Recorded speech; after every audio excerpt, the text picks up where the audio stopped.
Hey, this is Cedric Youngelman, your host of the Bitcoin Matrix podcast.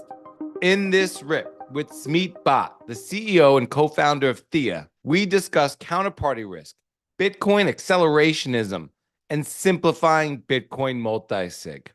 But before we get into all that, I want to give a quick shout out to our amazing sponsors.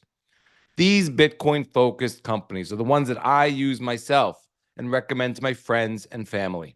River is the best place to stack sats and build your Bitcoin wealth. Buy Bitcoin at the tightest spreads in the industry. Have peace of mind thanks to River's 100% full reserve cold storage custody. And enjoy zero fees on recurring orders.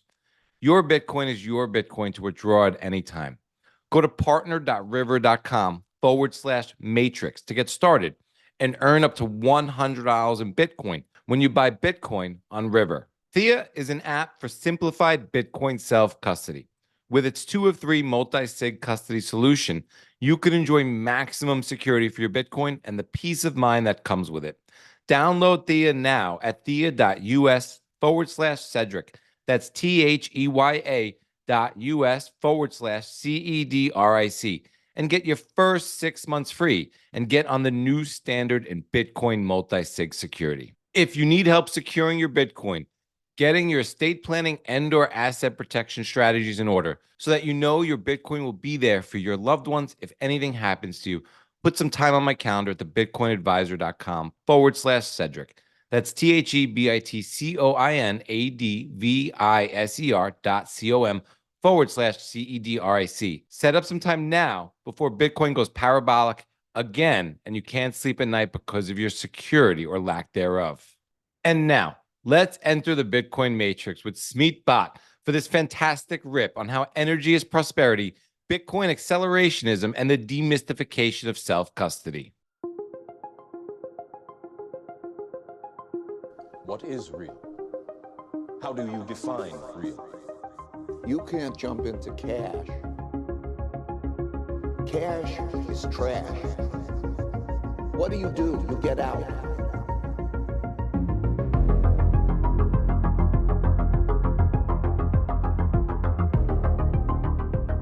Smeet Bhatt is a design-driven technologist and a performance analyzer. Smeet is the co-founder and CEO of Theya, a Y Combinator-backed Bitcoin startup.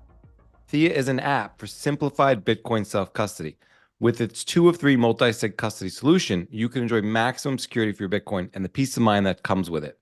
Smeet Bhatt, welcome to the Bitcoin Matrix podcast. How are you? Thank you. Thanks, Cedric, for having me on the show.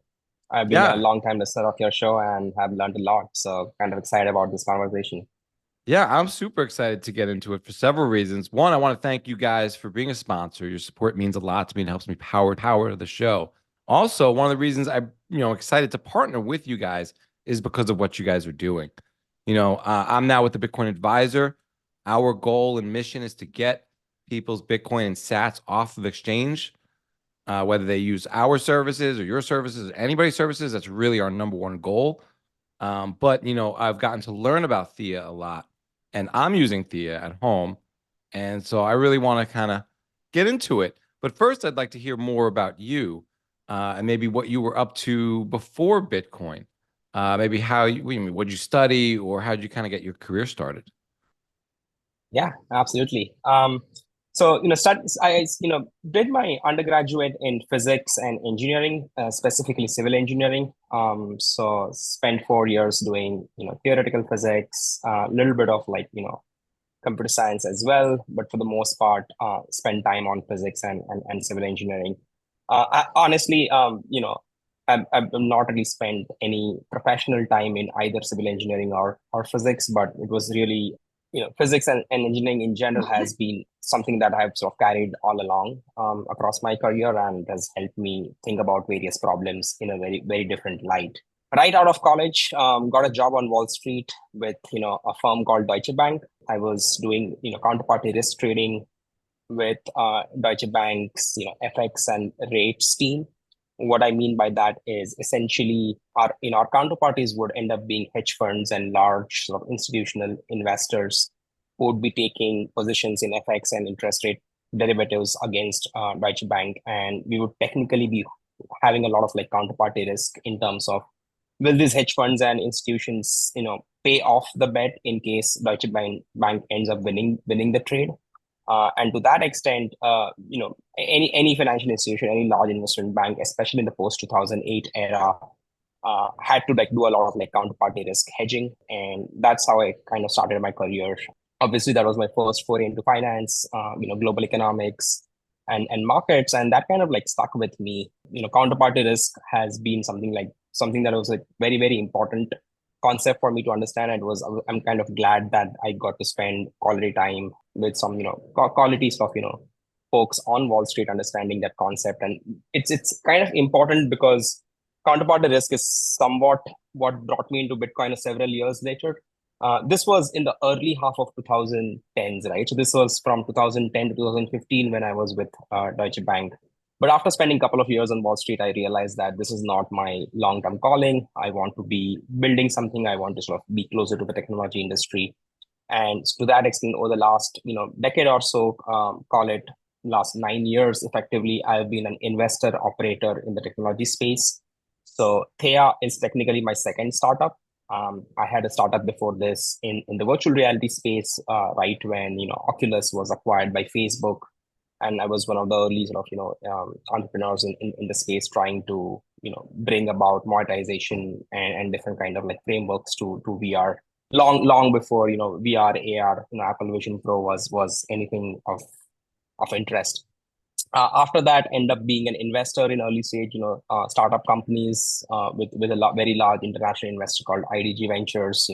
We invested in all sorts of like fintech, software services, and the likes. And that again like gave me a very high level perspective of what it means to like run a business, operate a business, and evaluate a business at a high level. But having spent a couple of years doing investing, I again realized that this is not my calling, especially in my as I'm also still early in my career, still younger in my career. I wanted to like build things, and I want to like do more real on ground stuff, and end up like doing being an early operator at another enterprise software company before founding Theya in 2022.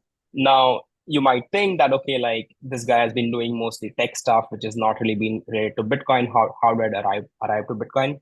And I think that story again like ties back to my days at Deutsche Bank. So even after I launched, even after I left Deutsche Bank, I've been like very, very close to the ideas of just global macro finance, economics, geopolitics. I've been a very keen observer and a student of history, and things happening in the global macro world has always kind of fascinated me.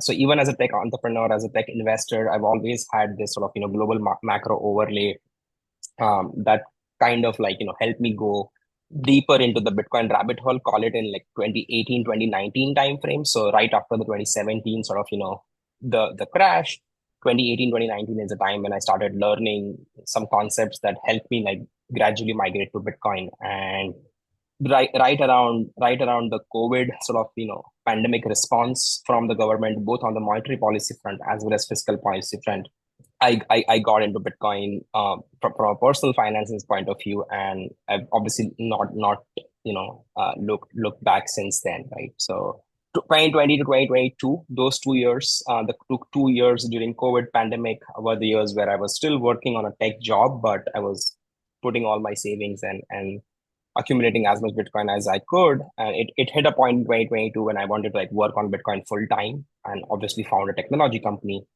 And that's how we sort of come to Theya. That's awesome. Lots to unpack there. It's amazing and sometimes confounding how there could be so many similarities. Our stories could be similar in some ways. Where I went from New York City to San Francisco for similar yet slightly different reasons. So I was a Big Four auditor in New York, working on Wall Street and downtown and midtown, big companies in New York culture. And I transferred with that Big Four company out to San Francisco. And out in San Francisco, same company, auditor, Big Four auditor, but now much different client base. Technology, communications, energy out on the West Coast. Very different cultures. East Coast, very old-fashioned, very old, stodgy. Just tell me what I need to get done so I can go home by 5 o'clock and get out of here. San Francisco very much. Let's stay here all night until we could figure this out. I have stock options, and this company's just done wonders for me and my family. And how can I help? And but I want to talk a little bit about maybe your experiences as a derivatives trader and counterparty risk, what you learned there. But maybe did you hear about Bitcoin back in that time period when you had all these traders around you? And it's interesting, all these pieces come together for you because they prime you in different ways, how you can kind of pull different sort of ideas from each of these fields. But I'd love to get into sort of the global macro and the counterparty risk and the trading and what maybe people were saying about Bitcoin back then. Yeah, so I definitely came across Bitcoin in 2013 on the Deutsche Bank trading floor. As I was saying, I was part of the FX trading team. So, folks back on the desk were certainly like kind of excited or had heard about Bitcoin. And, back then the idea was just about, oh, how can we make more money by trading this asset? If this is to be a currency, if it's a USD FX cross, can we sell options on this? Can we like do all sorts of like, interesting hedging strategies around this? And I think there were some super small teams around Goldman Sachs and other large investment banks who were like toying with the idea of like starting a crypto or a Bitcoin trading desk. But that was about it. Didn't really understand the principles behind Bitcoin. Didn't really appreciate the whole idea of decentralization and the libertarian thought and the history of money that went into like really sort of conceptualizing Bitcoin and to that extent, I'm kind of like obviously sad that 2013 was the first time when I could have technically fallen into the Bitcoin rabbit hole, but I definitely did not do that. And then second time I was introduced to Bitcoin in Silicon Valley in 2016, actually, by one of my technology friends who was kind of excited about like this new thing called Bitcoin. And he was like, this is how a blockchain works and things like that. And again, that was a time when I clearly did not really sort of appreciate what he was trying to say and kind of like ignored it, only to be going back into that in 2018 2019. So yeah, I've kind of like had a chance to like maybe go deeper into it back in 2013 while I was at Deutsche Bank, but certainly missed that boat. Do you keep in touch with anyone from 2013, or do you remember anyone kind of taking it maybe seriously, not at a business level for an institutional bank, but hey, like I'm going to throw $1,000 into this and see what happens, or maybe thinking of it as more as maybe a personal collectible? I always wonder about my own pea brain and when I came across it, and the first time I think I heard about it really on, I just thought of it as really cool tech, not something you could invest in. Second time when I heard about it, it went up a lot. I thought, wow, that's something you could invest in. But I thought about, okay, that's something esoteric you could invest in. And like baseball cards, it was only just Bitcoin then, but I still thought about it as like sort of this lucky thing, if it pops, if it doesn't pop. But like I didn't think about it as like a real currency that's going to compete with the British pound or the dollar or something I'll go into a store and buy goods with, or a store of value or anything like that. So early on, was there anything around that, even if it wasn't you, was anyone else that you think maybe took it and ran with it? So definitely, I don't know anyone from the 2013 time frame who I knew back then who was trying to buy Bitcoin and has kind of hodled through the cycle. I do know some people in now in Silicon Valley who have been holding Bitcoin since 2013 and certainly since 2015, 2016. So I've now known a few folks, I would say several folks, who kind of like were excited about this internet money libertarian sort of force that was kind of unleashed by Satoshi, and some people who have kind of held on to those coins from back in the day. But certainly nobody on Wall Street, nobody from my like Deutsche Bank circles I know who kind of even like bought Bitcoin seriously in 2013. Many more folks, I think, like joined the cycle in 2016, 2017, 2018. So most of my friends, I would say, kind of got into it in that time frame, and that's when I also kind of started seriously looking into it. But in hindsight, I do know several people in Silicon Valley who have kind of held on to from the 2013 sort of time frame. So yeah. And have you noticed any differences maybe in sort of in the Wall Street circles? It's, how can we trade it? How can we make money on it? Were there more people in Silicon Valley who were maybe interested in the tech behind it and maybe got into like altcoins and shit coins for the tech? There's the, came for the gains. There's the came for the tech crowd. I guess you were fortunate. You kind of come from both sides. And so you can kind of see both angles and merge those. But What was the conversation like in Silicon Valley, whether they held or not? Like what were people talking about, or how did they react to it?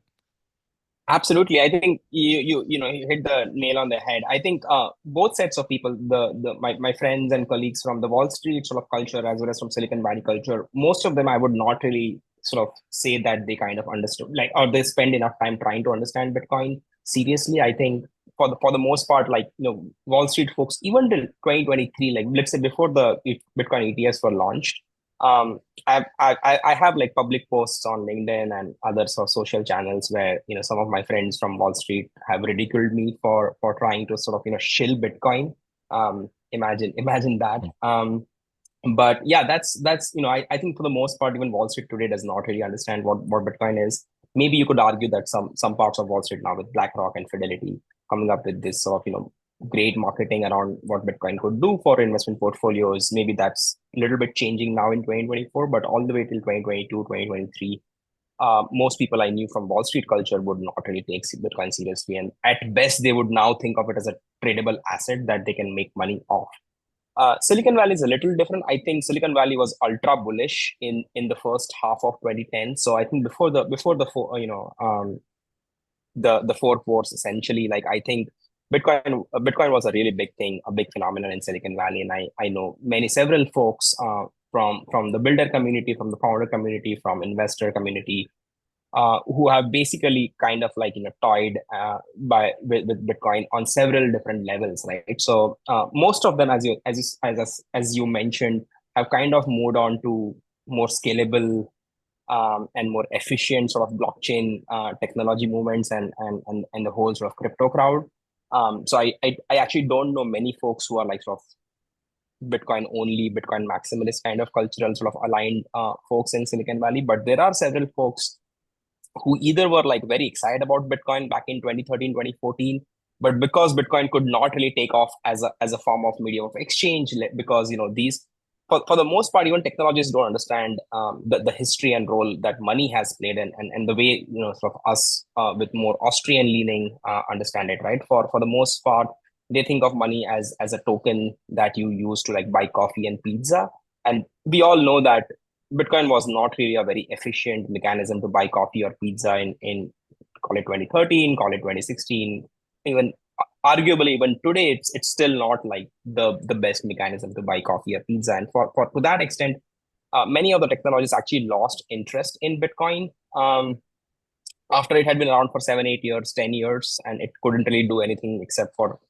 the store of value thesis.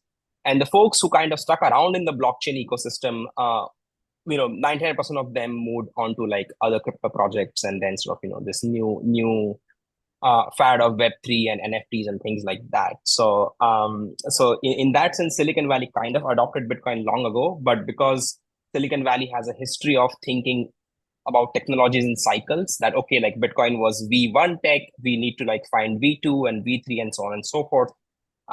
They kind of definitely missed the whole sort of Bitcoin game theory aspect and the store of value thesis of it. And I think now there is a new realization. I see more and more non-crypto, non-Web3 investors, non-crypto founders kind of like realizing that okay, like Bitcoin is still king. Bitcoin has been around for 15 years. It is absolutely the killer asset. And I think there is now more awareness about Bitcoin being a true sort of digital gold storehold of wealth kind of asset class that they are more favorable to. But it's funny how both Silicon Valley and Wall Street kind of misunderstood what it is. Yeah, I mean, I can definitely relate to how it can feel like a hall of mirrors when you come into Bitcoin, or you feel like you're maybe chasing things that are like butterflies or things that don't exist, dandelions, because I came, because of, with a finance and accounting background, trying to fight inflation, but I didn't know that's what I was doing.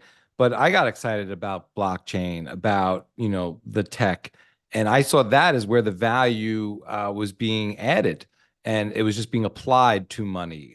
This was sort of what I looked at first, and I was excited for the technology. Now it could be applied to other things, and it's embarrassing to say now that I thought the technology was the blockchain. I mean, a simple, befuddled, slow database. It's kind of hilarious in a way, but I could see how you could be captured by that. especially if you haven't done a deep dive on all of these subjects, which takes a lot of work and a lot of humility. It's interesting. I want to go back to, though, 2015. So you said you started like a VR company. Can you tell me about that? Yeah. So this was back in 2014. Maybe this is kind of like a lost story now, but virtual reality had like multiple waves. So like the first wave of virtual reality kind of like, believe it or not, came in like mid to late 1990s with the advent of like, silicon graphics and things like that. There was this sort of, a small niche esoteric movement around trying to like build virtual reality devices that kind of definitely did not do good on in terms of product iteration and really building a product for the market. Then around early parts of 2010s, there was this guy called Palmer Luckey who now runs a defense technology company called Anduril. He started a company called Oculus in his garage when he was 19 years old, and he built a really cool virtual reality device that could finally sort of make some sense. I mean, you could use it for 10-15 minutes without feeling dizzy or nauseating. And Mark Zuckerberg at Facebook basically saw this as the next computing paradigm, as the next sort of paradigm of consumption and media, and he kind of bought it for $2 billion back in 2014. And then sort of obviously Facebook took over, and then they launched several other iterations of Oculus headsets. And kind of being a techno optimist, so to say, I always sort of thought, okay, like this is the moment where virtual reality now becomes real. So started a company, exploring like various different sort of domains within VR. But what we wanted to like do is we wanted to make sure that all the content creators back in the day who were building like virtual reality games, virtual reality content, video content, 360 content, had no real way for like getting discovered by new users, and certainly did not have any mechanisms for themselves to get monetized. So what we were basically doing is we're creating a two-sided supply, a supply chain of marketplace where content creators can come and get discovered for their content on various different like app stores, and at the same time also potentially get their games and content monetized through advertisements and things like that. So it was kind of an ad tech play in VR. And obviously by 2017, we realized that even this cycle of virtual reality is too early. The form factor does not really make sense. It's still like a very heavy device that you end up wearing on your head. It's very uncomfortable for the most people. And kind of like we raise seed capital for that company. Okay, this is our time is best spent somewhere else. And to that extent, we decided to, shut the company, and I decided to move on and join a venture capital firm doing, early stage startup investing. What was that like in terms of what was your role in that process, and maybe what'd you learn? Yeah, I think doing an investing job was interesting, especially right after being kind of like burnt out by my first startup. It helped me take a step back and like sort of understand the technology space from a slightly sort of 30,000 feet level. I would say that I was in my sort of mid to late 20s when I got into that role, and I think I spent sufficient amount of time in that industry, which is about 2 years. I didn't want to like overdo my spend there, because what happens is once you get into this sort of this investor mind space, it really becomes hard for you to like again go back, get your roll up your sleeves and build things. And I wanted to like ultimately spend most of my time building things, doing things. But it was a good break, so to say, for after my first startup. Helped me explore like different paradigms in technology, and especially more around like fintech and software and SaaS, where kind of my next two gigs lined up. And to that extent, I'm kind of definitely very, very happy about the time I spent there. But it's not something that I advise most young people to like end up doing, because once you're in the investing sort of culture, I think it becomes really hard for you to like go and do a real job. So yeah. Yeah. So maybe bringing it all together, why do a startup in the Bitcoin space? So as I said, right, all the way from 2020 to 2022, the first 2 years during after the pandemic, essentially, I became, it was I fell down the Bitcoin rabbit hole essentially in the summer of 2020, looking at the monetary response and the fiscal response to the pandemic. I was like, this is it. This is the moment. There is no turning back. Many great people and economists and historians have seen these cycles and written about these cycles, that fiat money ultimately sort of kind of, is diluted and devalued till there is nothing else left. And the way US government and especially like most other like global government central banks responded to the pandemic, I realized that okay, like we all need to like start making sense of where is the world headed, and what is the role of money, and then sort of kind of like fell down the whole hard money rabbit hole. So the first 2 years from 2020 to 2022, I was still like stacking coins, and I was basically going as much as I could. And where in early half of 2022, what happened was one of my friends from 2015 timeframe who has been stacking Bitcoin, and I think his average price point was something like $400. His coins, he had unfortunately left it on BlockFi, and obviously BlockFi collapsed in the first half of 2022, and he lost a massive sum of Bitcoin with that company. And thankfully, because of my understanding of counterparty risk from Deutsche Bank days, I never really kept any material portion of my Bitcoin on exchanges somehow very early on. So I kind of like figured out that I need to figure some ways of like doing self-custody. So I've always been like doing self-custody. And I started, realize that, okay, like I need to do multisig. And then I obviously came across a couple of companies, like Casa and Unchained, who are sort of doing that. And then my friend, who was basically, let's say, stacking Bitcoin since 2015 with an average price point of something sub $1,000. I don't exactly recall, but I think it was $400. And when I saw him lose his money with BlockFi, I'm like, okay, this is it. Like I need to really like build something that is simple, robust, secure, and easy for like most people to like custody their coins and take sovereignty and do self custody. And so that was a real sort of turning point when I wanted to build something in Bitcoin. And especially I saw this as a big problem where people around me had suffered because of custodial failures. And I was certainly paranoid about taking custody of my own coins. And that led me to like, towards thinking about how can we create this nice user experience that is not super overwhelming, that is, that takes into account some sort of core design principles of how a tech product should be built. At the same time, is completely like based on principles of Bitcoin. It completely has the value system of Bitcoin and does not really have any kind of counterparty risk, right? So I always wanted to, like from day one, we wanted to build a company that if it completely disappears or if we vanish overnight, our customers' coins and our customers' wealth should not disappear at all. Unlike say BlockFi and FTX and Celsius and others, when they collapse, obviously their customers lost money. In our case, we always wanted to build a company where we essentially ensure that the sovereignty is always uncompromised. And even if, let's say, for whatever reason, if we were to like disappear overnight, our customers' coins should not disappear along with us. And that was a founding principle behind Theya. And we thought that it was for the most part, it's an unsolved problem. As I said, like there are a couple of other companies who have done a great job for the first generation of sort of Bitcoiners.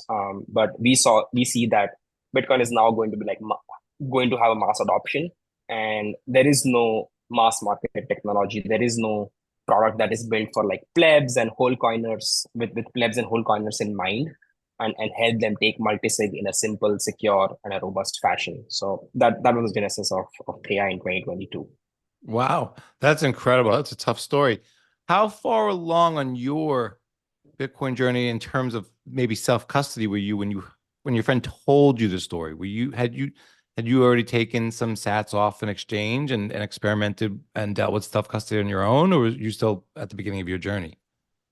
No, I was. So I think in 2022, when the BlockFi collapse happened, I was already like more than like 95%, 98% of my coins were off exchanges. I never really traded, by the way, I mean, Bitcoin has always been a one-way street for me. And to that extent, most of my coins were in self-custody. So I was obviously not really that concerned.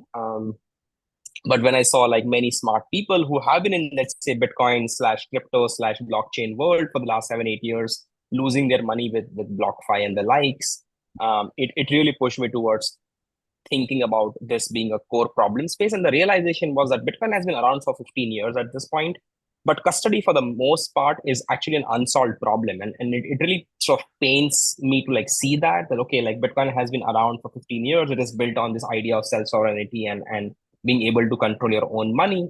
But there exists like no real sort of, user-friendly platform that both like is secure and robust, but at the same time also like user friendly enough for like non-technical Bitcoiners and non-technical regular people. Like they don't even have to be Bitcoiners, right? Like regular people to like take custody and control their own money.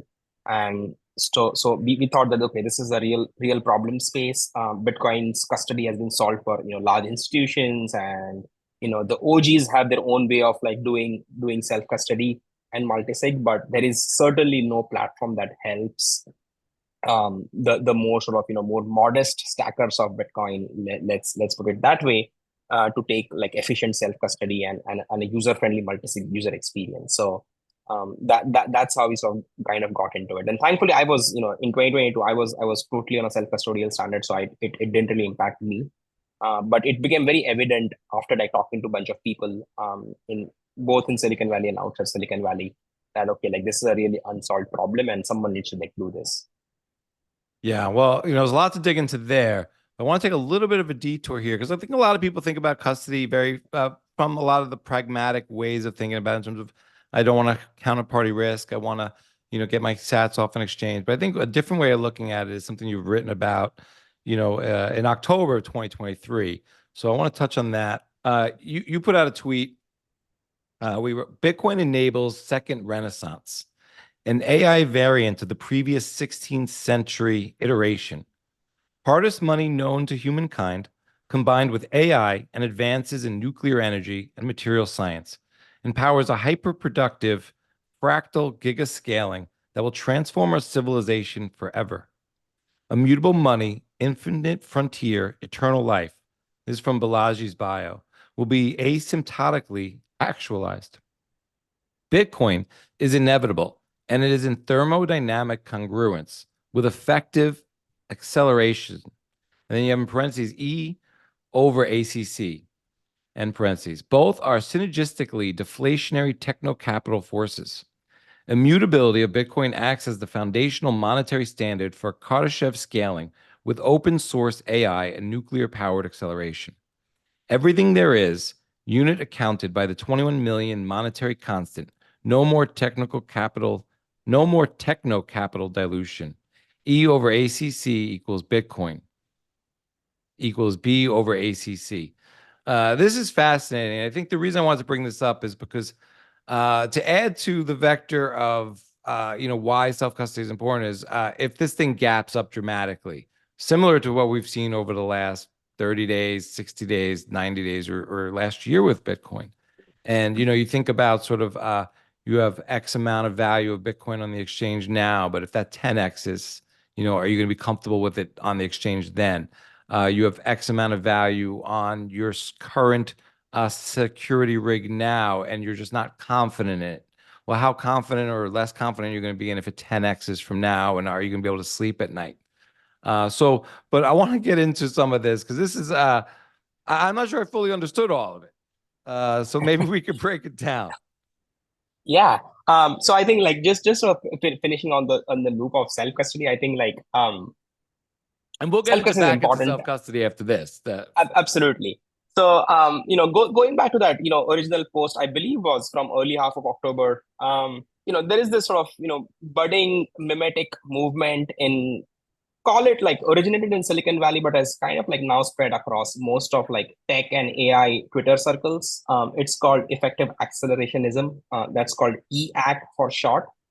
It was a wordplay on EA, that was effective altruism. We know that folks like Sam Bankman-Fried and many others of effective altruists sort of kind of tainted that movement. EAC was in opposition to EA, and the fundamental sort of principles behind EAC, I feel, are very, very congruent to what Bitcoin stands for. And we can sort of, very quickly get into that. But, by and large, what EAC stands for is that technology has been the greatest, force of driving civilization forward. It believes that energy consumption is a good thing. It believes that, human civilization and human progress is basically correlated to like how much energy consumption can we do per capita. So harnessing of free energy and using consumption of free energy is a good thing. And it basically sort of is a mimetic sort of force, or you can think of it as a movement that is built on certain ideas grounded in physics and second law of thermodynamics, and kind of these kind of things started appealing to me. And then I saw that, okay, this thing is not just good independently, this actually has very strong alignment with the kind of principles that Bitcoin stands for. So let me just quickly lay out three different areas where I think Bitcoin and EAC kind of has huge overlap. First and foremost, EAC and Bitcoin both believe in thermodynamics and energy. I think EAC, as I said, believes that harnessing of energy for civilizational progress is must. We should not be looking to degrow our energy consumption. We should not be looking to regulate energy consumption and so on and so forth. And to that extent, it believes in the power of thermodynamics and the adaptation principles to take things in the right direction for evolution to happen in the right way. I think that Bitcoin's proof of work, which is basically a thermodynamic grounding, it really sort of makes Bitcoin a real thing. Bitcoin is not really just a simple ledger and a simple sort of database entry. It is really backed by consumption of energy. It is backed by a thermodynamic process that can really see and observe on ground, that uses steel and silicon and ASICs and the whole Bitcoin mining infrastructure, right? So I think thermodynamics and energy is the first area where I think there is congruence between EAC and Bitcoin. The second really sort of important thing for me was decentralization and overall libertarian values in this movement, right? So while there is a small group of people who kind of wrote the first manifesto of EAC, for the most part, it's a decentralized movement. There is no central coordination of what value systems and what principles are kind of qualify as EAC. And to that extent, the fork that I have been trying to sort of go for is this BAC, which is Bitcoin accelerationism, which is everything that sort of broadly speaking EAC believes in, but with the idea that you need hard monetary standard, you need immutable money for real acceleration to happen. And that acceleration is essentially everything in AI, in nuclear energy, in material sciences, everything that we see these days happening in several different fields. All of this can only happen effectively over long periods of time, as long as the system is not leaking monetary energy, right? So inflation needs to go away. Central banks, the power of central banks and their ability to print money needs to go away. And that's the kind of decentralized nature of EAC, which allowed me to take this prominent messaging within EAC and apply Bitcoin principles onto it. Again, I see that as a strong, a strong overlapping force. And for the most part, EAC movement has kind of like libertarian leanings, which kind of attracted to me in the first place. And the last one I would say is that it believes that technology is a force of good, and for the most part, it is a deflationary force. And this is where I think Jeff Booth's thesis comes into play, where deflation is a good thing. Technology is literally a deflationary force, and more technological progress, by and large, means good for human civilization. Obviously, there needs to be certain sort of broad guardrails around it, but for the most part, we shouldn't be regulating technological progress. We shouldn't be sort of trying to do top-down control of technological progress. And as we see more technology evolving, as we see AI systems evolving, as we see more progress in nuclear energy and material science, we will see a massive deflation over the coming years and coming decades. I mean, literally, I mean, even like this week itself, and last month, and let's say just call it last year, there have been like so many exciting things happening in the technology world. I mean, you obviously sort of know about AI and the kind of rapid progress that we are making on AI. There have been like, obviously a lot of chatter around this whole idea of a material called LK99 on superconducting. It's kind of not proven that it has any properties of superconducting, but this, for the most part, I believe that we are on this cusp of a massive techno-scientific revolution. And this techno-scientific revolution will only happen as long as we are able to have a monetary system that does not leak energy, and that's where Bitcoin kind of comes into play. And my claim is much stronger than that. Actually, I go on claiming that Bitcoin is almost a necessary condition for acceleration. So, all the technologists and accelerationists, a lot of them sort of my friends and peers and colleagues in Silicon Valley, I think they don't necessarily understand, or they don't necessarily sort of value the role of hard money and immutable sort of monetary standard. And that's where Bitcoin plays a very important role, especially in defending open source as well. I think all the battles that open source AI is going to face in terms of regulatory capture and top-down control of data centers that don't allow you to host open source AI, we have kind of already seen that happening in the Bitcoin and the Bitcoin mining space. So I see a lot of areas of overlap and a lot of like interesting philosophical congruence between these two movements, and that's how I kind of like got into this idea of Bitcoin accelerationism, and it has kind of like taken on its own life in the last few weeks and few months. We see many prominent folks on Bitcoin X, and I want to like give a shout out to Dylan, and a couple of others who have been like talking about this. So yeah, it's happening. It's not really a centralized sort of movement that someone is trying to control or I'm trying to like push for, but I just feel that by and large I believe that technology is a good force, and Bitcoin only accelerates technological progress and technological sort of deflation. And yeah, that's what EAC is, and that's what BIAC is. I think many people, I do want to sort of, I also like slightly clarify one point.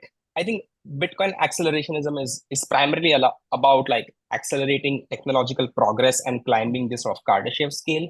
It is not necessarily about accelerating Bitcoin adoption. The reason why I say this is that Bitcoin, in my opinion, does not require accelerated adoption. Bitcoin will do its own thing. Bitcoin is this thing that like literally like Bitcoin doesn't care about you. You need to sort of figure out why Bitcoin is important for you. So to that extent, I want to accelerate the adoption of self-custody and multisig, but I don't think accelerating Bitcoin is something that is necessary or even possible. And to that extent, I think Bitcoin is almost an inevitability.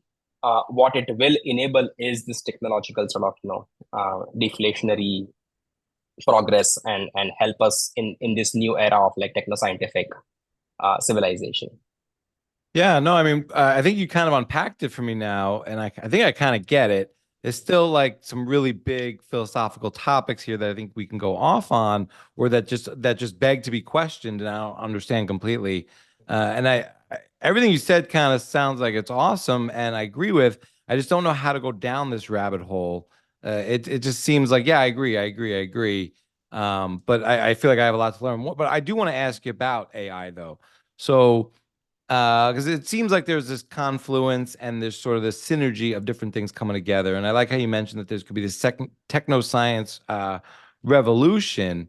And I kind of get what you're saying about Bitcoin as immutable money and how you can really build and scale on that and with no leakage, right? And you go on to write, Bitcoin introduces immutability to measure and account productivity gains due to abundance of energy and intelligence from advances in nuclear engineering and AI.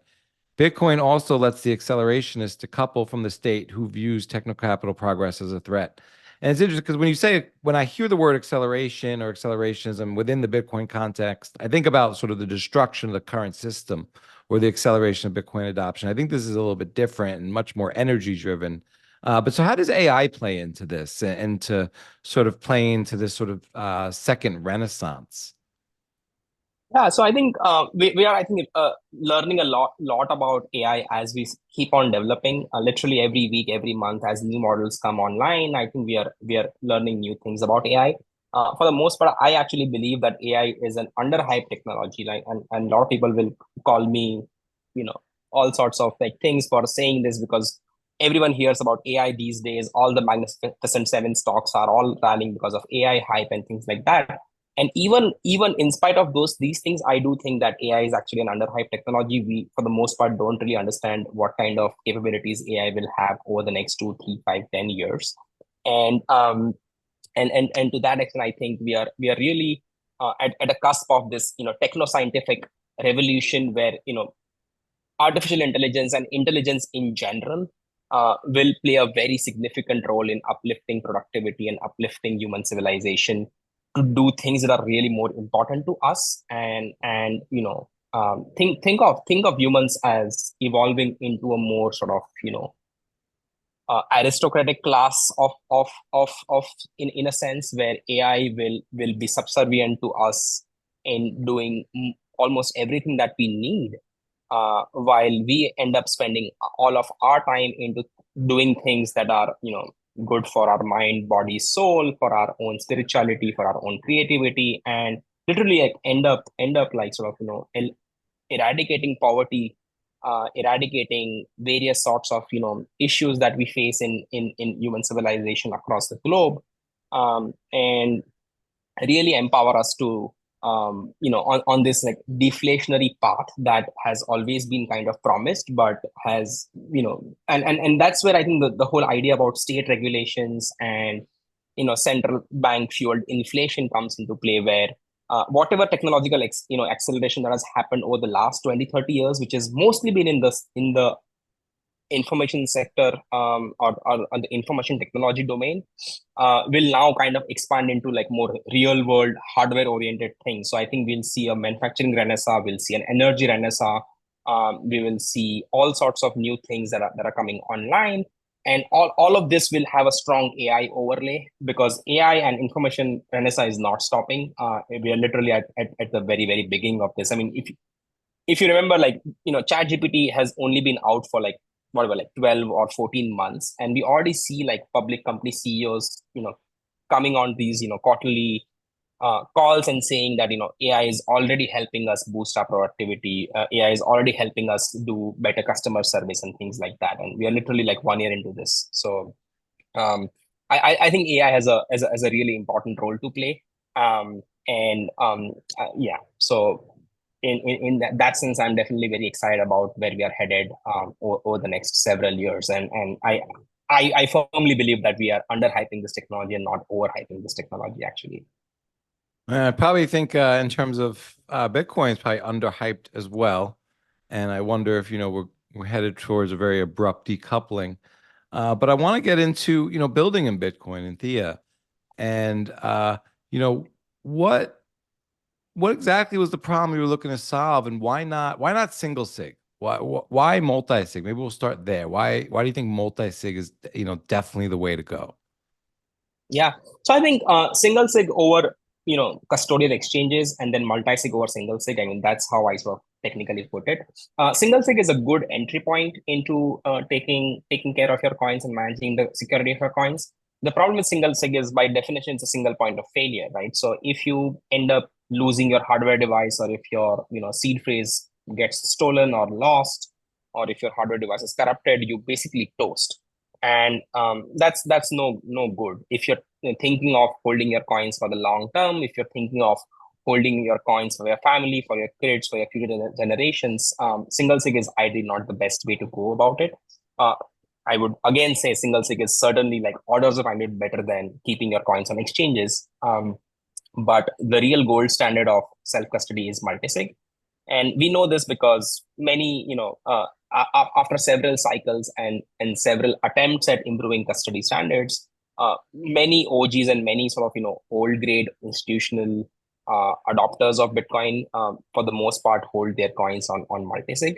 The problem has been that most of these multisig software are not really accessible to plebs and whole coiners and like more modest stackers of Bitcoin. And that was the real problem we were trying to solve. That, okay, how do we make this technology easier and better for people who are not trying to hodl like 1,000 coins or 100 coins. And that's a problem we are trying to solve. There is a lot of argument of, okay, is on-chain the real way of scaling? Honestly, I don't know. I do think that people will continue to, at least like the early adopters of Bitcoin, and I call everyone before 2023 as early adopters of Bitcoin, will continue to hold their coins on chain, and they do need a way to manage their security and manage the custody of these coins for multiple generations. And to that extent, multisig is the real sort of way of bringing more resilience to your stack. You have multiple keys that you can distribute geographically and have physical copies of your seed phrases in multiple places. And then introduce all sorts of like newer things like time locks, and introduce a trusted family member as a shared account owner and things like that. All of these things are not really possible on single sig, while it is certainly possible on multisig. I mean, you yourself said that you guys at Bitcoin Advisor have this idea of collaborative custody, where typically one of the key is held by you as a financial advisor, as a fiduciary to your clients.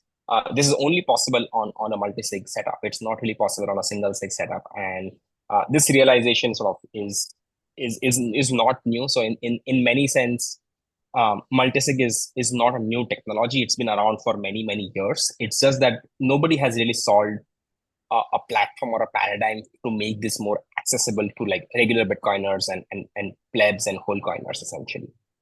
Sure. Yeah. So can you maybe describe like how Theya goes about making it more accessible than maybe some of the the older or more legacy offerings in multi-sig? I love it. One of the things I really like about it is how it's been maybe it's very family friendly, and I liked it how I was introduced my wife to multi-sig just through an app and just an email and a download. Right. So this again, there is this idea that mobile phones are not really going away anytime soon. We know that mobile phones act as a very strong on-ramp for many new things, and that could be the case for multi-sig self-custody as well, as long as you're able to like create a framework that in which you can use your mobile phone as one of your signing device. Now, the first iteration of the app that we launched, it was primarily launched for these people who wanted to like have a mobile friendly or mobile first multisig custodial vaults, where in the 2 of 3 multisig vaults that they have with us, the 2 keys that they control, both of them lie on 2 separate phone devices that they control or their family members control. So it becomes really easy for people to like manage the custody as long as the key and the phone remains in their possession and in their security. Now someone asked, okay, like what happens if the phone is stolen or a phone is lost? The idea is that nothing really happens, because there are multiple layers of security built into the phone as well. We primarily only support like iOS right now, and the reason why we only support iOS is because we're able to leverage the secure enclave and the hardware sort of chip on iPhone devices that allows us to generate the key and store it locally on your device, which is protected then by biometrics, as well as a copy of that key is stored on your iCloud in an encrypted fashion. So there are these multiple levels of security that we kind of like brought into place using a mobile phone. And then, on top of that, we also support, hardware devices like Trezor, Coldcard, Ledger, and then, upcoming foundation devices and Blockstream Jade, and several others that are popular in the Bitcoin community. So we don't really want to like have a strong recommendation that you can only do your multisig in a certain way. What we're trying to bring is modularity. And what modularity means is that the 2 keys that you control, they can be controlled on any 2 devices of your choice. If you want to like control your 2 keys on 2 separate iPhones, that's your decision, and that's if that's a good enough setup for you, that's a way to go. If you want to like have one iPhone and one hardware device, that's also possible with Theya. If you want to do 2 hardware, so let's say if both your keys you control needs to be on hardware devices, that's absolutely possible as well. The 3rd key typically stays with us as a recovery key, as a recovery partner. You could also like modularize that. You can say that, okay, like you want this third key to be held by a financial advisor or someone else. We can also make that possible. So what we have been doing and introducing is introducing modularity to multisig from a very ground up level. And to that extent, giving the sovereignty and control back to the users and say that, okay, you decide what's the best setup for the three keys that you own. If you want us to hold one of your keys and act as a recovery partner, we are more than happy to do that. We are more than capable to do that. But at the same time, the decision is on you in terms of how you want to like manage your keys. And the management of your keys can go all the way from a mobile friendly setup to a completely hardware cold setup and everything in between, right? So that's a little bit long and a complicated way of sort of explaining all the various combinations possible of different keys on Theya. Yeah, I mean, it seems like there's a lot more permutations and combinations and modularity options here. You know, I am very familiar with the on-chain and the Casa setups. Thea's a little bit newer to me, so I'm using the two phones, but obviously you could use two hardware devices, and there's all different, I would think. So yeah, I would say that, Casa and Unchained are again like, great companies that we, firmly respect. And I think what we have done is essentially support the models that they support as well, in the sense that, okay, so Casa has this idea of doing 2 of 3 multisig with one mobile device and one hardware device. That is totally possible with Theya. And then on the other hand, Unchained has a model of 2 hardware devices and no mobile device. And that's totally possible on Theya as well, along with the fact that we can also do 2 mobile devices on Theya. So, right, so we have mobile, we have mobile hardware, and then we have hardware. All 3 combinations are possible. And the next step is that even a third recovery key can be held by someone else. It doesn't have to be just Theya. So you could decide that you want some other institutional partner to hold this key, you want your financial advisor to hold this key, and so on and so forth. So there is modularity on all 3 keys, and the form factor can be a mobile device or a hardware device of your choice. So it's basically about like giving the control fully back to the user instead of restricting them to just a hardware plus hardware combination or just a mobile plus hardware combination that we have seen in the first iteration of services like multisig. Awesome. So, and forgive me if these questions are a little like elementary, but so, and I would think that if you're on 2 mobiles and you have 2 mobiles in the house, that's sort of like more of a warmer wallet. And because and then you could have mobile and you could have a hardware device in the house, or you could have that at a bank, or you could have 2 hardware devices. Now, in the case with the mobiles, does Theya have access to the mobile keys in terms of could they turn those keys? We cannot turn those keys at rest. So when you are not really signing any transaction, we have absolutely no way of like accessing those keys. If you are concerned about we being potentially exposed to those keys when you're signing a transaction, then you want to introduce hardware wallets into the mix. And as soon as you involve hardware wallets, there is no way for us to like access those keys. So you're right to sort of call a mobile multisig as a more warmer form of multisig. But the idea behind that was to really introduce the concept of multisig to new folks and folks who are not necessarily very used to using multisig. Yes.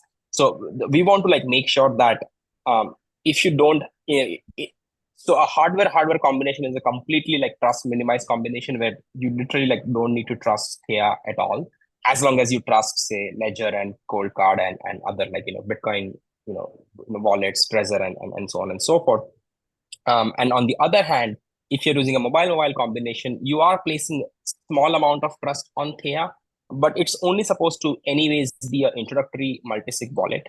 It's not really a wallet where we expect users to like store like material configuration or material portion of their Bitcoin stack onto that. That's more of a starter wallet, and we expect to make this free and open source over time and globally available, so that this can be used as a good way for people to like on ramp onto multisig. And as soon as they hit a certain threshold of overall Bitcoin holdings, we strongly advise them to introduce a hardware wallet into the mix. Awesome. And then with the hardware wallets, Are those with seed phrases and or seedless, or is it one or the other?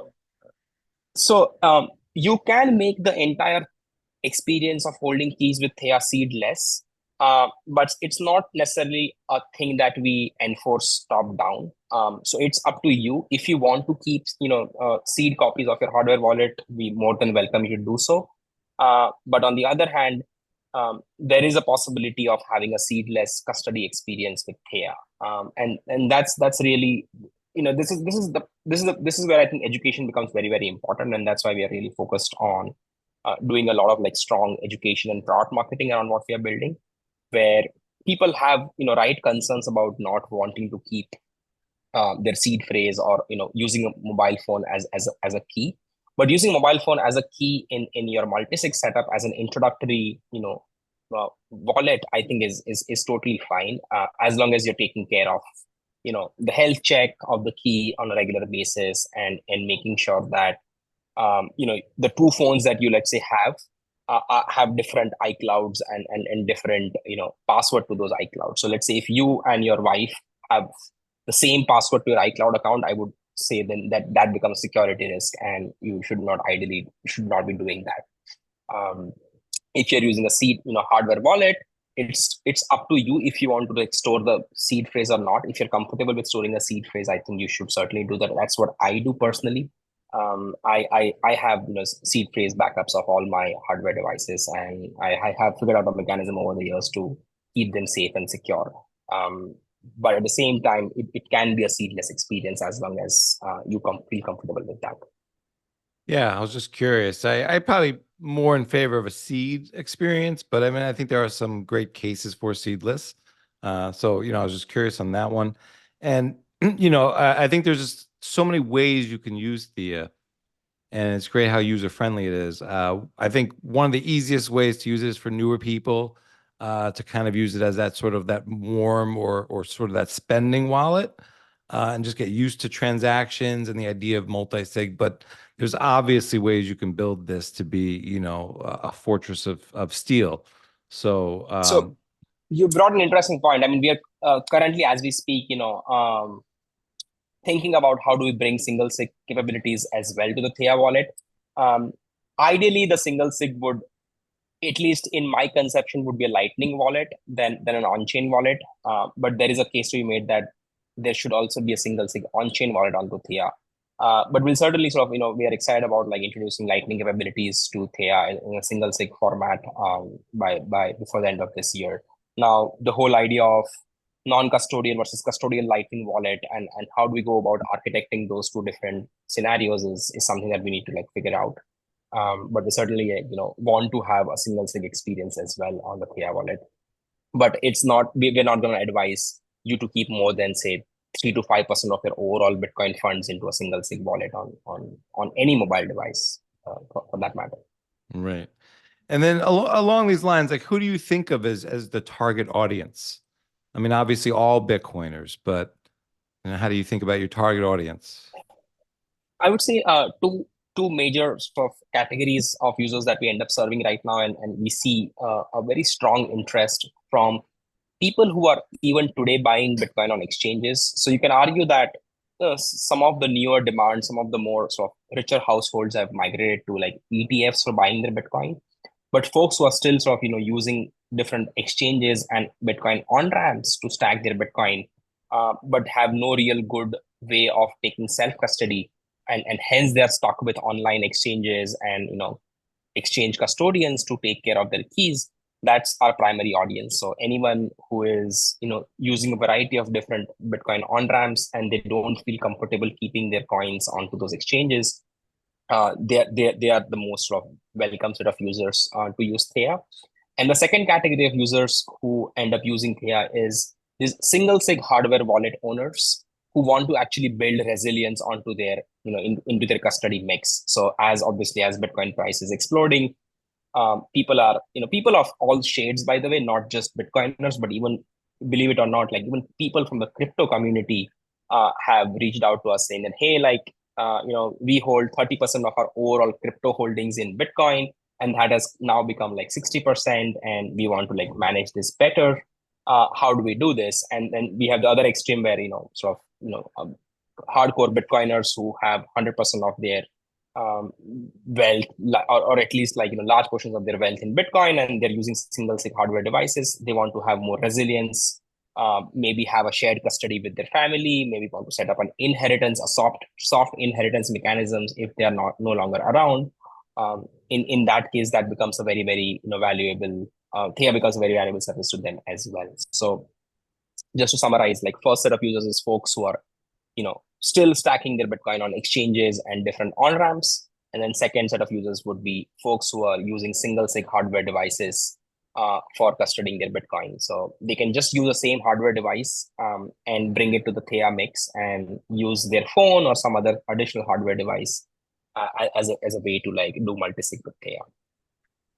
Yeah, I mean, I find that there's this typical Bitcoiner counterparty risk dilemma and sort of evolution. So you go from like, I want to be a real Bitcoiner and I don't want to have any counterparty risk from any third party. So you get your sats off the exchange, and then you realize that you're your own counterparty risk now, or you're your single point of failure to yourself. And you don't want to lose your own Bitcoin. And you don't want to screw it up for yourself. And then whether through, evolution of thought or just evolution of life, you're like, now I don't want to be the counterparty risk to my family. And, I might know what I need to do to secure this and how to get this in the event of an emergency. But, what happens if something to me? So you go from like, I don't want the third party to be the risk to I don't want to be the risk to myself. To I don't want to be the risk to others. And that's why you go through this sort of natural evolution in solutions, which is the exchange to the single sig to the multi-sig to how do I make sure this multi-sig is secured for me and generations to come. And that just seems absolutely, and natural. that's the right way to think about it. The first and foremost thing to do is to buy Bitcoin and exit the fiat system. You buy Bitcoin using exchanges and on ramps. Then you think about self custody, and then once you do self custody, you realize, okay, I'm my own single point of failure, so I want to have more resilience into my Bitcoin custody, and that's when you kind of land onto multisig. And that's exactly what we are trying to solve for and serve here, where long-term Bitcoiners who are still on exchanges or who are still using single sig hardware devices, we help them do better custody and better management of their coins with a more user, with a more intuitively designed software experience with Theya. Right. And so it's like, your multi-sig solution is sort of like, even if you build it all yourself, open source, these are your teammates, and so building in Bitcoin, how did you think about building your team and putting together the team for Theya? Yeah. So, I've been very fortunate to have co-founded this company with two of my other friends who I've known from past lives, Vikas and Sriram. Both of them have their own unique journeys into Bitcoin. So Vikas has been a very successful entrepreneur in his first part of his career, where he built $1 billion technology logistics company before he got into Bitcoin. And Sriram, he's been, an sort of engineering veteran in Silicon Valley, started his career with Google, and then, went on to working at Robinhood and several other sort of, Bitcoin and crypto aligned companies over the last few years. And he has his own, inclinations towards why he wanted to go back to Bitcoin in the same 2022, 2023 timeframe. So we all kind of got together and we all had interesting sort of backgrounds and different skill sets, and three of us got together to start this company. And since then we've been we went to Y Combinator, we raised our seed round. We have some of the most sort of top name investors from Silicon Valley who back this Bitcoin only vision, and that's an interesting story as well about how we are actually perhaps the only Bitcoin only company in YC's current portfolio. And to that extent, a fairly unique value proposition and a fairly unique company in the broader Silicon Valley ecosystem. And yeah, over the last few months, we've added several talented folks to our team. So we have expanded our engineering team, we expanded our design team, And then now I'm working with many great people from some of the people on Bitcoin Twitter on marketing and education. So we have people like Joe Consorti, um, and Zach Gignard. Both of them do great sort of education and research content at Theya. Well, nice. I want to hear a little bit more about YC and raising money as a Bitcoin only company. What was the YC experience like? What does it offer beside, what kind of does that kind of come with maybe? Yeah, so I think basically applying to Y Combinator in December of 2022. So this is 1 month after the FTX collapse. The crypto market had completely died down by then. Bitcoin was trading something like $16,000-$17,000 a coin, and it felt like there is no investor interest in this space. Given that both Vikas, I, and Sriram have had like fairly sort of successful technology career before this, a lot of people, our colleagues, our well-wishers were asking us, are you guys insane to be starting up in Bitcoin right now? And we were like, yeah, this is it. Like, this is our calling. We know that this thing like FTX collapse or like whatever happened in 2022 does not really matter to Bitcoin in the long run. And in fact, it's the right time to be building in the bear market. And so we applied to Y Combinator with a very, very simple Bitcoin only thesis. And we got accepted like on sort of literally sort of in less than we applied, we got an interview call next week, and the same day we got a result back saying that we are in. And for the most part, like we were actually like super thankful to the whole YC experience. I don't think they got us in because we were a Bitcoin company per se. They got us in because we have experience building other software companies and technology companies in the past. But they could see that okay, these guys with a tremendous amount of experience in building software and technology companies in the past are actually coming up with a very mature sort of single narrow-minded pitch around Bitcoin instead of going on to like DeFi and yields and NFTs and marketplaces and things like that. I think they saw that we had a very clear intent and design behind what we were doing. I think that's what they liked.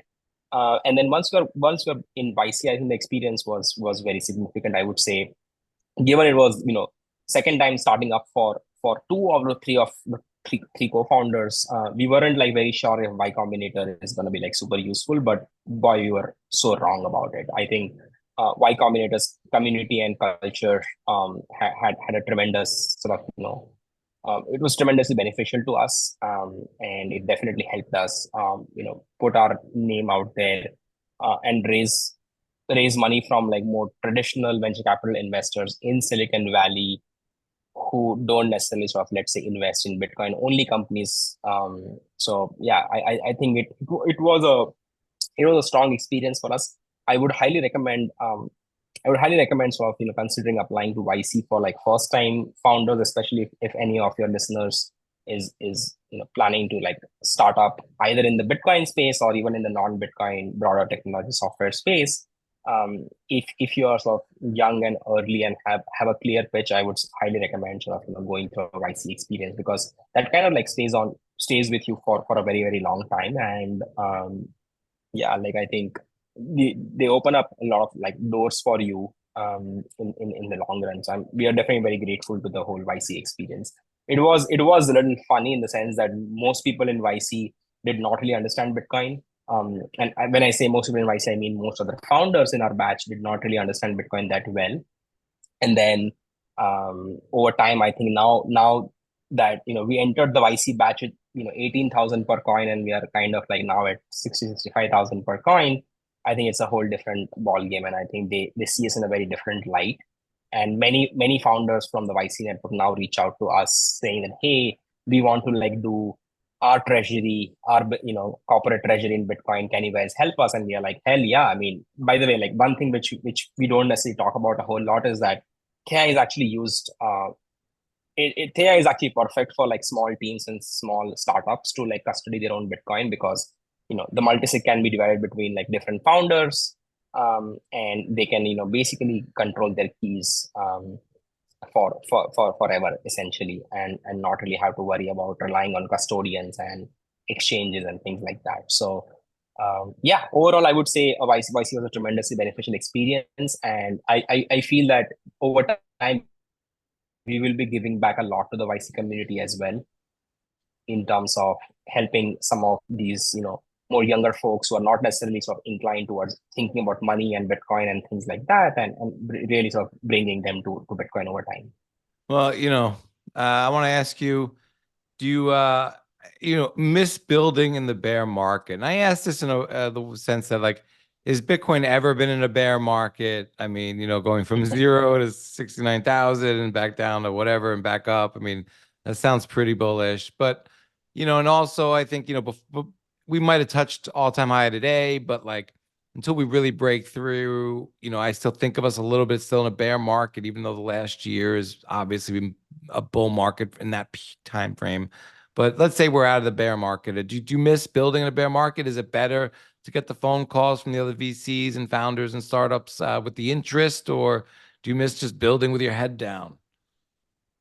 Yeah, no, I think starting our company in the bear market was the best decision we could ever take. So I think we spent most of our 2023 literally like building without really thinking about how do we take this thing and publicize this, right? So I think 2023 was a very interesting year where we were basically like we had bottomed out in end of 2022, and then 2023, at least Bitcoiners believed that okay, like we are now again gonna see an upswing.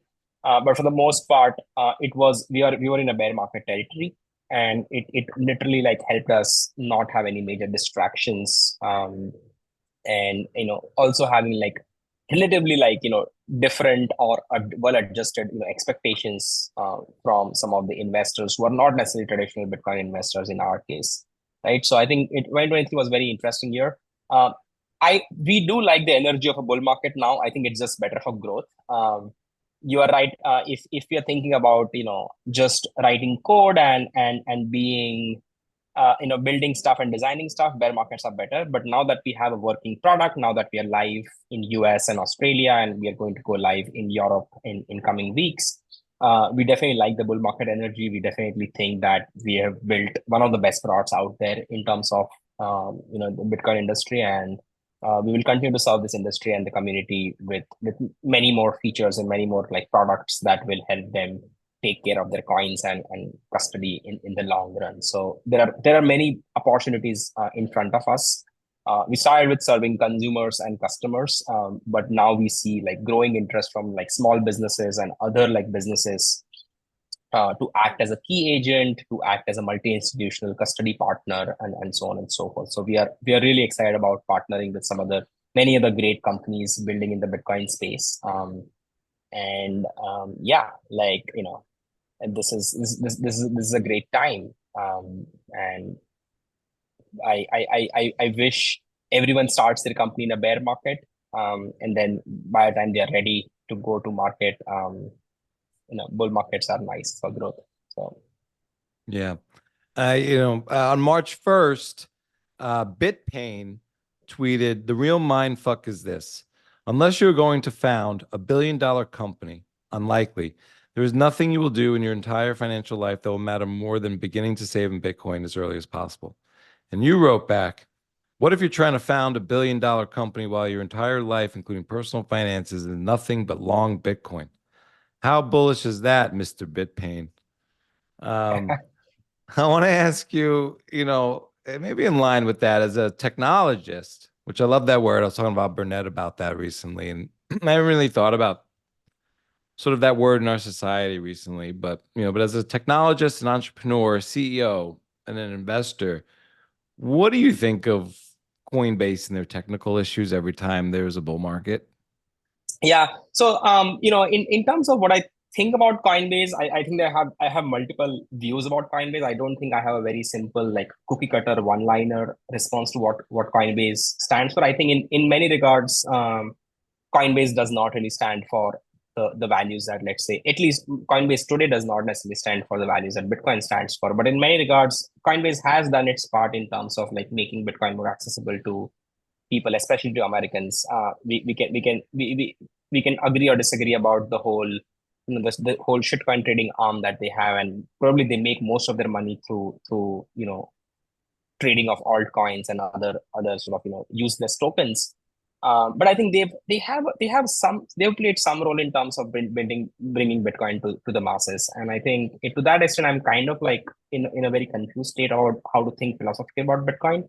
What we've been seeing in the last 1 week, I think today was the third time when the balances went zero on Coinbase, and it's very unfortunate. Where I definitely understand that Coinbase is operating at a very different scale. I'm like a nobody in terms of our scale versus Coinbase scale. They're like orders and orders of magnitude bigger than us. So I want to be like, I want to caveat by saying that I'm extremely humble about where we stand and the kind of customers that we serve versus what Coinbase is doing.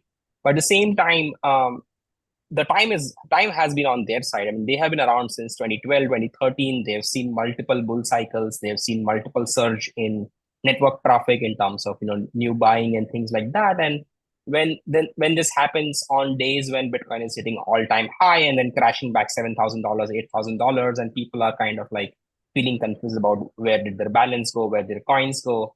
I think I think Coinbase can do better, and I would have expected them to be doing like better scaling of their infrastructure during the bear market time in anticipation of a bull market, right? So, as a long-term sort of kind of outside admirer of what they've been trying to achieve from a technology and startups point of view, I'm kind of disappointed with what happened. Having said that, these kinds of things actually end up helping Theya and make our case stronger about like taking control of your own keys and taking control of your own coins. So I'm kind of in a mixed mind, right? So we obviously don't want anyone who is holding their coins on Coinbase to like lose their coins. Absolutely not. That would be the most horrible thing to happen. But at the same time, I think people need to realize that you don't want to trust custodians, even somewhat trusted parties like Coinbase, who have been around for the past 10 years. And to their credit, there's never been like a major rug pull or any kind of like failure at Coinbase's end in terms of them losing coins or things like that. But you definitely don't want to like store your money on Coinbase for too long. You definitely want to take self custody and ideally multisig. So I'm humble to know that we don't operate at the same scale, but at the same time, as an outside observer of this space, I'm disappointed that they could not build more stronger systems and infrastructure during the bear market. So Yeah. I mean, I got mixed feelings for Coinbase. Most of them are shitty feelings. I mean, I agree with you that like when I was first looking to buy some sats, I wanted to buy it from the most reputable place in America, and that seemed to be Coinbase. And I went to Coinbase, and they had other coins there positioned, so that made me really see these things as similar, like-kinded assets. Hearing Brian Armstrong speak, in 2016, 2017, 2018, he understood to me what Bitcoin is, and it just seems odd that he still wants to be in the business of trading all these other things. To me, based on things he said back then. And it just seems like too big of a coincidence that they haven't hammered out all these issues around this simple act of they are literally a buy and sell company of Bitcoin, and every time the buying gets heated, they break down. There's like the one thing they do. I just got some they're ill a will trading there. marketplace. Yeah, I mean they're a trading marketplace. We can as Bitcoiners, we have our own views on if that is good or not bad for society. But He's free even to do let's what he say if it wants. is exactly, he's free to do what he wants. But at the same time, just as someone who watches this space of like technology startups and technology companies in general, I'm disappointed. Forget the whole Bitcoin or crypto angle of Bitcoin versus crypto angle. Like as an observer of this space, I feel that they could have done better in terms of managing. I think they all should have went to jail over Litecoin. Charlie Lee, director of what, engineering there, or the CTO, and I think they all could have been put in jail easily. If an honest prosecutor looked at that and had a system he could work with, an honest system that dished out justice. Regardless of the other good things they might have done, I thought that was insider trading, really at a very low threshold. But considering your background, considering what you're doing in Bitcoin, like, how do you think we could attract more top talent to the Bitcoin space? I think education remains key. And at some level, what you need to like do is help people understand. I think there are several different ways in which you can like go about doing this. One of the things that I've recently started out doing, especially like some of colleagues or people around here in Silicon Valley and broader in California with more sort of progressive or left leaning political bias. They are very quick to like dismiss capitalism for saying that capitalism is bad. We are in this sort of late stage capitalistic cycle. And the way I kind of like go about talking to them is that actually capitalism is not bad. What is problematic is broken money, and the broken money that kind of powers this late stage capitalism. Capitalism is single greatest force in terms of driving human progress and human civilization forward. What is really driving us back and decelerating us is the brokenness of money. And that can be a good starting point in terms of helping them realize that okay, maybe like money has a much more important role to play than just being a unit to like define your wealth, or just being a way to like buy things. And I think it's a lot about like education and helping them direct to the right sources. I mean, there is so much great literature that collectively the Bitcoin community and some of the great Bitcoin authors have written over the years.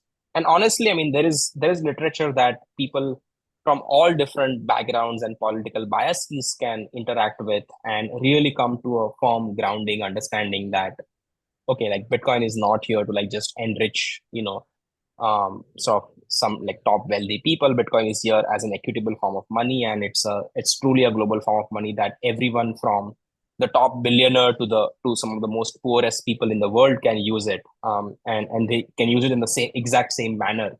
I think that really makes makes a ton of sense. And I think yeah, I think like I always say this, accelerating Bitcoin or accelerating Bitcoin's adoption is not something that we as a community can like we can obviously play our part, but for the most part I think um, as people see the perils and destruction that this late stage broken money or the late stage broken sort of fiat monetary standard brings to human society and human civilization, I think they will kind of like good money drives out bad money logic. And I think once people start seeing that, people naturally want to work in Bitcoin. So I don't have like a very specific strategy in terms of like attracting talent. We definitely want to like only work with people who are open-minded about being in Bitcoin and understanding Bitcoin. So we don't expect people to be like a Bitcoin maximalist or to understand Austrian theory before joining Theya. But we at least check if they are open-minded about these ideas and they're open-minded about being challenged of their conception of fiat money before they interview with us or like they end up joining us. And yeah, I mean, it's a relatively slow process. I mean, we can't expect overnight the best engineers and the best designers and the best product managers in the world to like start working in Bitcoin. But as we see more Bitcoin only companies succeed and create value, there will be more talent who is attracted towards this new monetary domain. Yeah. Well, speaking of talent, with Satoshi's recent emails that were released and anything I've come across, and I don't think I've ever really thought about this before, but I wonder what Satoshi's setup was, for security and how it may or Yeah. may not have evolved, whether Satoshi's alive or not, whether, Satoshi passed away, and I wonder what the setup was like then Yeah. versus maybe if Satoshi's alive, how Satoshi has looked at security since the beginning of Bitcoin. I mean, just mining has evolved so much since the beginning of Right. Bitcoin, and even hardware, and the splitting out of those two functions.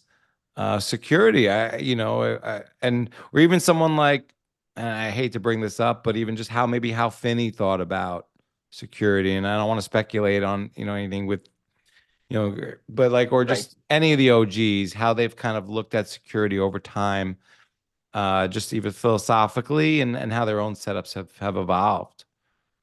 Yeah, so I think we did a piece on history of like Bitcoin sort of wallets.